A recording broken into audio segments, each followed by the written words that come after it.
Nikola Tesla era un ingeniero, inventor de origen serbio, una persona absolutamente brillante debido a los trabajos de investigación y al enorme desarrollo que hizo Nikola Tesla. Pues como les comentaba en clase, nosotros podemos gozar de una gran cantidad de ventajas tecnológicas.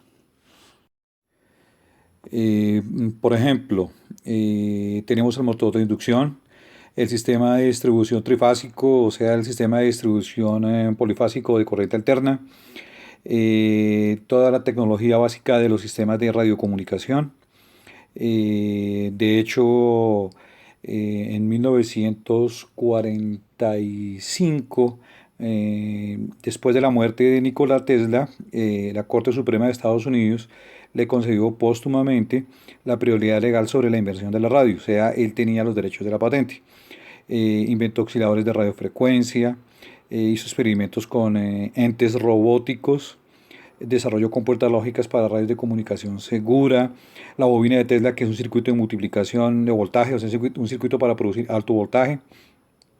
Desarrolló las lámparas con gases ionizados, dispositivos para descarga de altos voltajes, dispositivos contra protección de rayos, o sea, para rayos, un aparato mecánico especial muy importante que se llama la turbina sin aspas, y también tiene la patente de las naves de despegue vertical, como por ejemplo los aviones Harrier.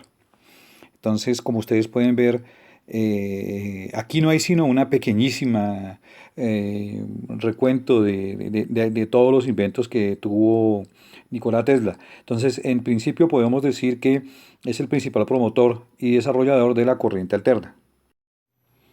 Bien, entonces ahora en este apartado, en este capítulo, vamos a ver algo rápido de generación de corriente alterna.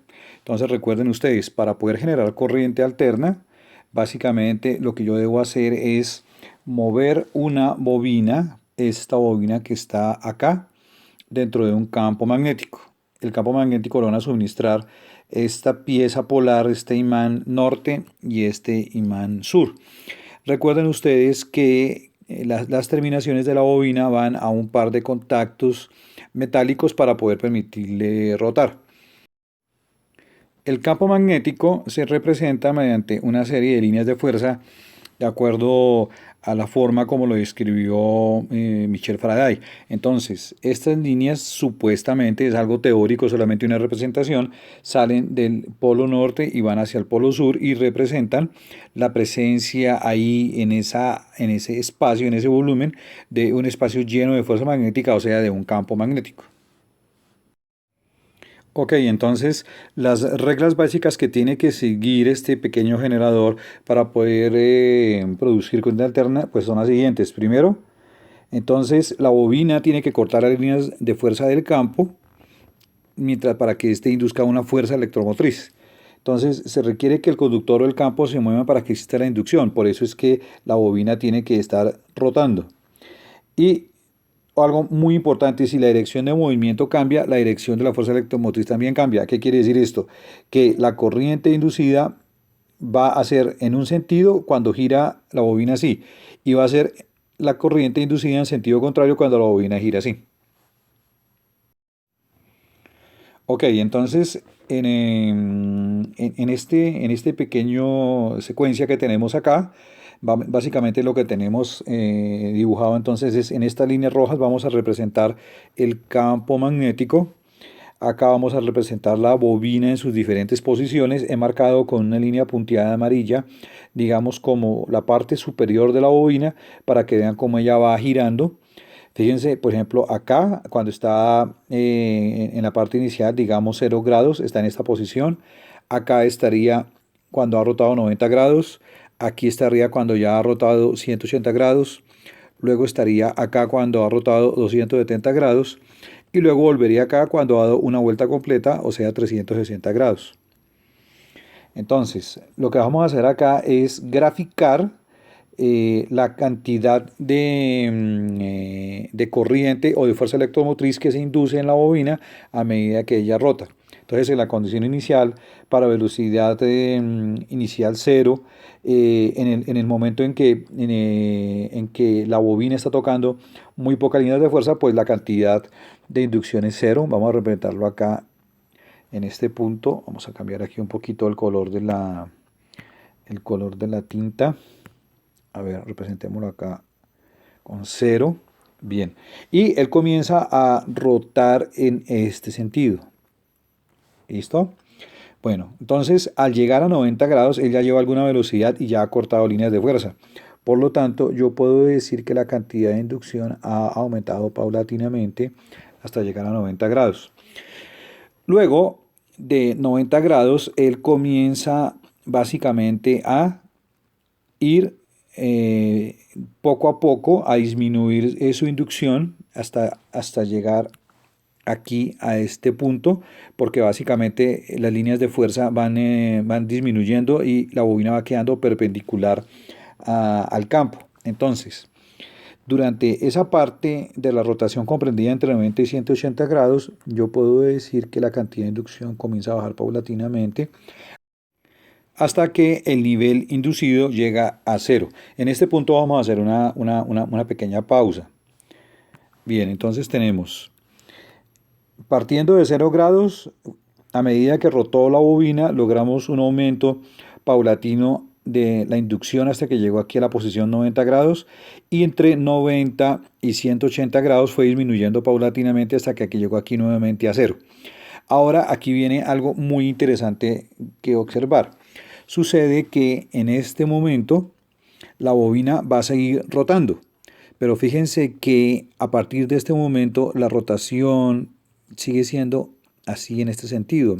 Es igual el sentido de rotación es igual a la que comenzamos, pero si ustedes miran la posición relativa entre la dirección de rotación de la bobina y la dirección del campo, van a observar algo muy interesante.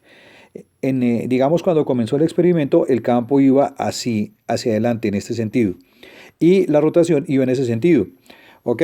Bueno, entonces cuando llegamos acá, hasta ahí cesó, digamos, que ambas tuvieran la misma dirección. A partir de este momento, fíjense que si la bobina comienza a seguir rotando, sigue rotando acá, entonces ya la dirección del alambre, los alambres que van a causar, sobre donde se va a causar la inducción, ya se van a mover en este sentido, mientras que el campo sigue en este sentido. Por lo tanto, de este punto, del punto 180 grados en adelante, el movimiento relativo de los alambres con respecto al campo va a ser al contrario. Por lo tanto, la inducción va a ser de la misma cantidad que logramos en la primera parte, pero ya no va a producir una corriente o una fuerza electromotriz en sentido contrario. Por lo tanto, nos toca pintarla en el lado de abajo. Para eso utilizamos la parte de abajo de la gráfica.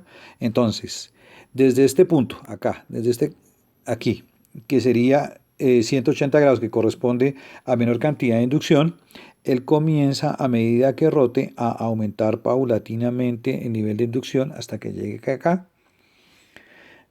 Aquí a la posición 270 grados, que correspondería a una máxima exposición de los alambres al campo, por lo tanto un punto de máxima inducción, y como él sigue rotando, entonces es a medida que va rotando y llega a 360 grados, la cantidad de inducción va a disminuir.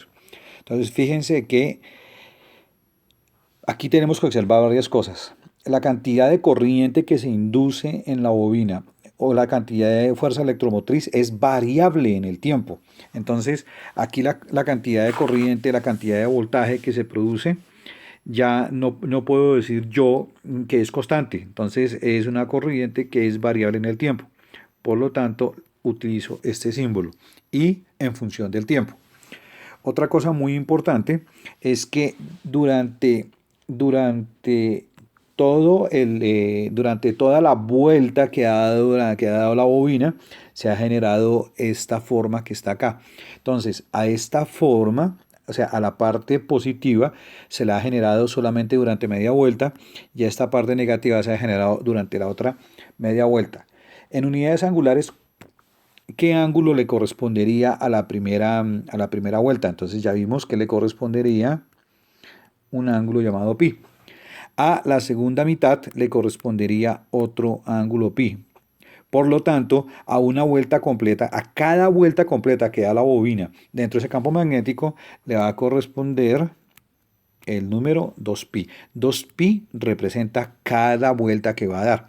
Y como estamos hablando de un sistema griego, pi es algo que viene de Grecia, entonces también se le cambia el nombre a la vuelta. Ya no vamos a decir que en la primera parte media vuelta, acá media vuelta y aquí media vuelta, sino lo que vamos a decir es que hay una vuelta completa. Y la manera griega de decir vuelta completa es ciclo, correcto. Entonces a esta gráfica que se obtiene de darle una vuelta, realmente nosotros le vamos a dar el nombre de ciclo.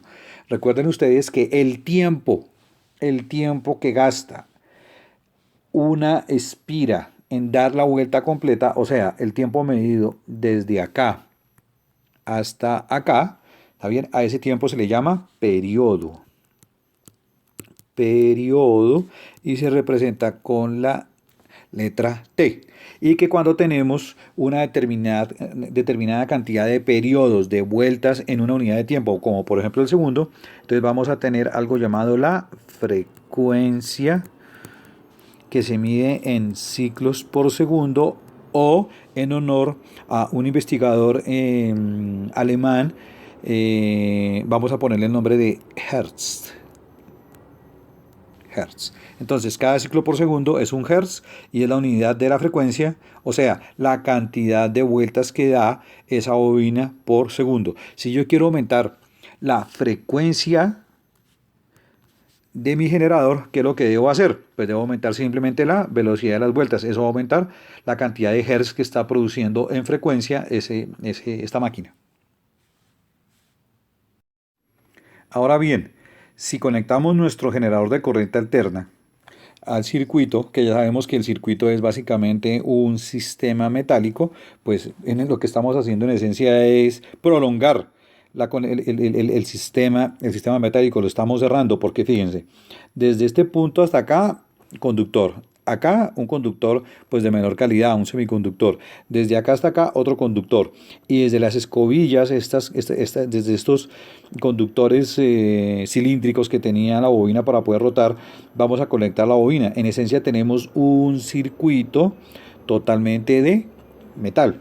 Ahora bien, habíamos dicho que lo que estaba ahí adentro del metal era ¿qué? Eran electrones libres. Aquí vamos a representar con unos lineecitas de color azul los electrones libres, que ellos están ahí ya por naturaleza, se encuentran allá adentro por la temperatura ambiente. Recuerden, desde que haya temperatura ambiente hay electrones libres. Entonces, esos siempre van a estar allá adentro. ¿Qué sucede cuando nosotros hacemos que nuestra bobina rote de vueltas dentro del campo magnético? Pues sencillamente se van a inducir fuerzas electromotrices que van a hacer que estos electrones tengan movimiento. Pero fíjese lo interesante, en la primera media vuelta el movimiento va a ser en un sentido, ¿correcto? ¿Por qué? Porque ya vimos que la corriente es de un sentido cuando está en la primera media vuelta. Cuando estamos en la segunda media vuelta, ¿está bien? ¿Qué sucede? Pues como la dirección relativa de movimiento de la bobina con respecto al campo se altera, cambia, entonces eso hace que las fuerzas electromotrices se induzcan en sentido contrario. Por lo tanto, acá tenemos que en este circuito la corriente en media vuelta va a circular en este sentido, acá. Y en la otra media vuelta va a circular en este otro sentido. Por lo tanto, tenemos que la corriente básicamente, a medida que esto va dando vueltas, entonces la corriente va a estar haciendo así, en un sentido y en el otro, en un sentido y en sentido contrario. A esa variación de la corriente en un sentido y en el otro sentido, a medida que esto va rotando, se le denomina corriente alterna. Y este sería el ejemplo de cómo funciona la corriente alterna en un sencillo circuito resistivo.